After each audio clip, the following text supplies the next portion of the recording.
Assalamualaikum warahmatullahi wabarakatuh. Nama saya Nur Aidatul Lami binti Rahmat dari kelas 4 Einstein.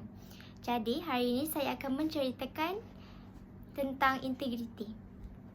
Apakah yang dimaksudkan dengan integriti? Menurut Kamus Dewan, integriti bermaksud kejujuran dan ketulusan, kesempurnaan dan keutuhan. Integriti adalah sifat jati diri yang merangkumi juga keikhlasan, keterbukaan, ketulusan, amanah, benar, berpegang kepada prinsip dan boleh dipercayai. Berikut merupakan contoh-contoh integriti. Yang pertama, bersikap jujur dan amanah. Yang kedua, mematuhi undang-undang. Dan seterusnya, berakhlak mulia dan berkelakuan baik serta menolak rasuah. Isu semasa yang boleh dikaitkan dengan integriti adalah rasuah. Apa itu rasuah?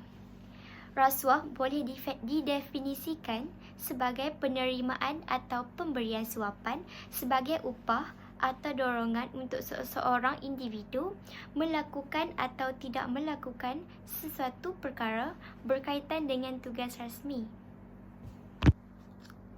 Jadi, melalui data oleh SPRM membuktikan bahawa sememangnya ramai penjawat awam terlibat dalam kes rasuah.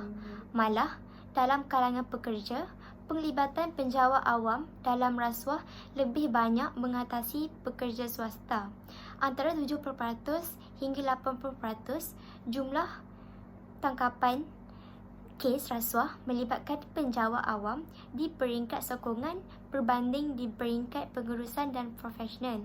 Malah, laporan daripada Pertubuhan Bukan Kerajaan NGO menunjukkan bahawa penguatkuasa dilihat sebagai boleh dibeli oleh orang bukan Melayu dan warga asing. Jadi, apakah keburukan rasuah? Yang pertama, taraf kemiskinan meningkat. Golongan miskin akan merana di harga barangan keperluan yang menjangkaui kemampuan masing-masing untuk membelinya. Kos kehidupan harian akan menjulang naik kerana rasuah telah menjadi sebahagian kos membuat perniagaan terbabit berlaku. Seterusnya, kemunduran sektor ekonomi. Pelbagai ketirisan, penyelewengan dan salah guna kuasa yang berpunca dari ketamakan harta dan kekayaan menyebabkan ekonomi kita semakin tenat dirompak oleh individu yang berkepentingan.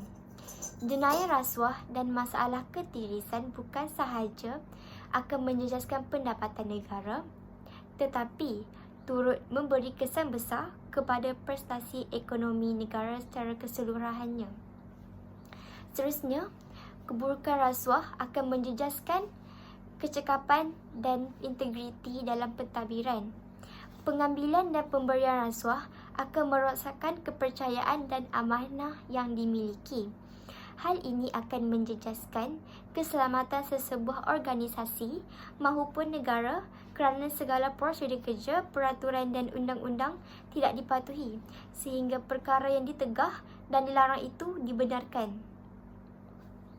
Antara langkah yang boleh digunakan untuk mengatasi rasuah termasuklah meningkatkan pendedahan tentang kesalahan rasuah.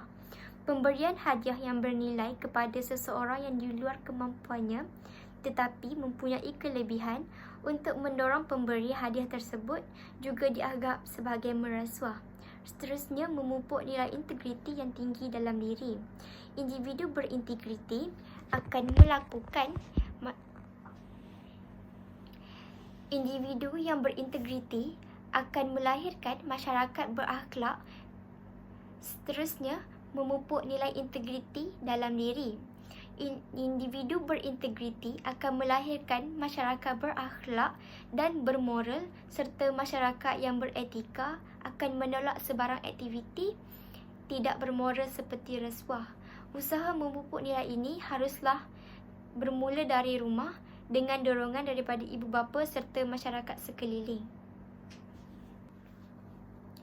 Secara kesimpulannya, dalam konteks integriti, Ianya bukan sahaja tertumpu kepada isu-isu rasuah sahaja, malah ia merupakan satu konsep yang lebih besar melibatkan amalan budaya kerja yang menuntut amalan berintegriti seperti integriti dalam ketepatan waktu, integriti dalam menyampaikan maklumat dan juga kaki tangan sokongan. Secara kesimpulannya,